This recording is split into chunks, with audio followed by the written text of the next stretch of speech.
चल हो जा शुरू।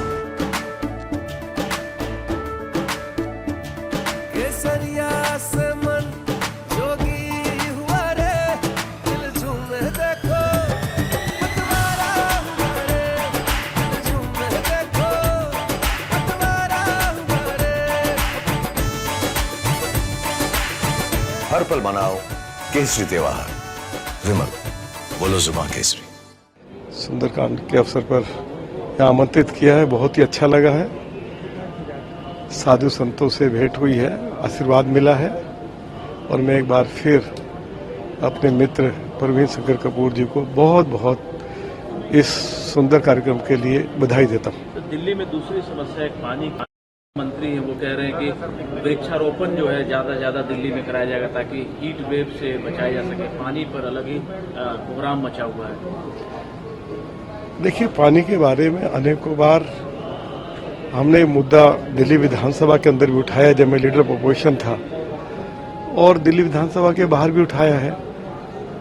दिल्ली के मुख्यमंत्री अरविंद केजरीवाल ने एक बार नहीं बल्कि 1 दर्जन बार दिल्ली के लोगों से वायदा किया कि हम दिल्ली के लोगों के लिए 24 घंटे पीने का पानी उपलब्ध कराएंगे, और उसके लिए जो उपाय उनको करने थे उसकी चर्चा भी उन्होंने की थी। हाउस के अंदर भी की थी, हाउस के बाहर भी की थी कि हम जब बरसात होती है तो जो बरसाती पानी यमुना में बह जाता है उसको स्टोर करके उसको ट्रीट कर दिल्ली के लोगों को उपलब्ध कराएंगे। उन्होंने ये भी कहा था कि हम पल्ला और सोनिया विहार में सैकड़ों रेनी वेल लगाएंगे। उन्होंने ये भी कहा था कि हम मुरादनगर से 150 MGD पानी पाइपलाइन बिछाकर लाएंगे। उन्होंने ये भी कहा था कि हिमाचल से भी हम पाइपलाइन बिछाकर दिल्ली के लिए 140 MGD पानी लेकर आएंगे। आखिर अरविंद केजरीवाल ने जो कुछ कहा, जो उनकी कमिटमेंट थी, जो कुछ व्यवस्था उनको करनी थी, व्यवस्था तो की नहीं गई।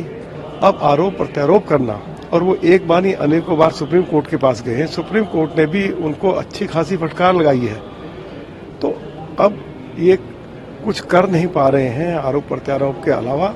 अब लोगों ने मन बना लिया है, जल्दी ही दिल्ली विधानसभा का चुनाव होगा और लोगों ने अपना माइंड मेकअप कर लिया है कि अब हम रोज का ये रोना धोना नहीं सुनना चाहते हैं कि हमको केंद्र सरकार काम नहीं करने दे रही है, हमको LG काम नहीं करने दे रहे हैं। तो लोगों ने कहा कि अब सातों की सातों सीटें हमने भारतीय जनता पार्टी की झोली में श्री नरेंद्र मोदी जी की लीडरशिप में डाली है। अब हम दिल्ली में भी 2/3 बहुमत के साथ भाजपा की सरकार बनाएंगे, जिससे कि दिल्ली में पीने का पानी संकट समाप्त हो सके और दिल्ली दुनिया की वर्ल्ड क्लास सिटी बन सके।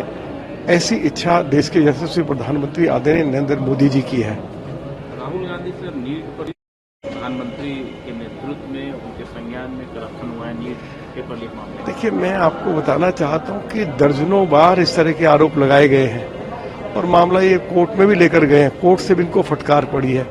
तो ऐसे बेबुनियाद आरोप लगाना, उसमें कोई कहीं भी दमखम नहीं है। और मैं समझता हूं कि राहुल गांधी अब कांग्रेस पार्टी के वरिष्ठ नेता हैं, पार्टी के राष्ट्रीय अध्यक्ष रहे हैं। उनको जो भी आरोप वो लगाए उसको सोच समझकर बोलना चाहिए। उनको कोर्ट से भी कई बार फटकार लगी है और उनके खिलाफ FIR भी दर्ज हुई है। कह रहे हैं कि आप लोग 5 साल का कार्यकाल अपना पूरा नहीं कर पाएंगे। अब वो सर्टिफिकेट देने वाले कौन होते हैं? श्री नरेंद्र मोदी जी की लीडरशिप में NDA ने 293 सीटें जीती हैं और 5 साल सरकार बहुत स्मूथली चलेगी। और जो मोदी जी ने कहा है कि आज हमारी अर्थव्यवस्था 5वें नंबर की है, इन अगले 5 सालों में हमारी अर्थव्यवस्था 3रे नंबर की होगी। जो मोदी जी का सपना है कि भारत को विकसित राष्ट्र बनाना है, हम जरूर उनके मार्गदर्शन में, उनके नेतृत्व में भारत विकसित राष्ट्र बनेगा।